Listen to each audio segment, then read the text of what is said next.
the quick record.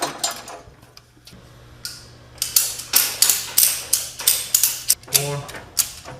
One or two more.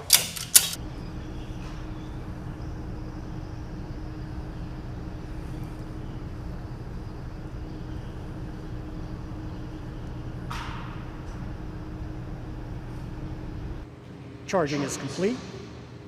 The test will commence in 4 seconds. 3, 2, 1.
Today, the Institute is releasing new ratings from our updated side crash tests for 7 midsize cars. Of the 7 vehicles we tested, only 1 received a good rating. 2 received an acceptable rating, 1 received a marginal rating, and 3 received a poor rating. The new side test is conducted with a 4,200-pound movable barrier striking the driver's side of a vehicle at 37 miles per hour. This generates 82% more energy than our original test. We evaluate how well the vehicle holds up in terms of preventing intrusion into the occupant compartment, and we assess the injury likelihood from the 2 female dummies that are positioned in the driver's seat and the rear passenger seat.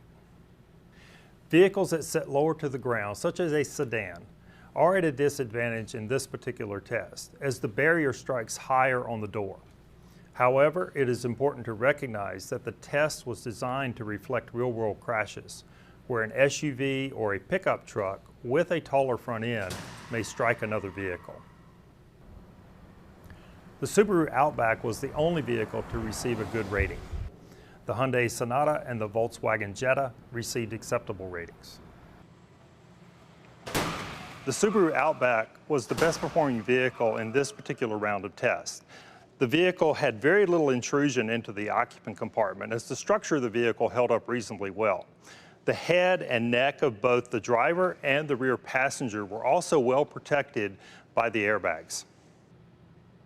The 3 popular vehicles receiving poor ratings were the Toyota Camry, Nissan Altima, and Chevrolet Malibu. The Chevrolet Malibu experienced significant intrusion into the occupant compartment. As you can see here, the structure of the vehicle simply did not hold up very well. The side curtain airbag also only provided marginal protection from possible head injury for both the driver and the rear passenger. We expect automakers to respond to our updated side test, providing increased protection for occupants and producing safer vehicles for consumers.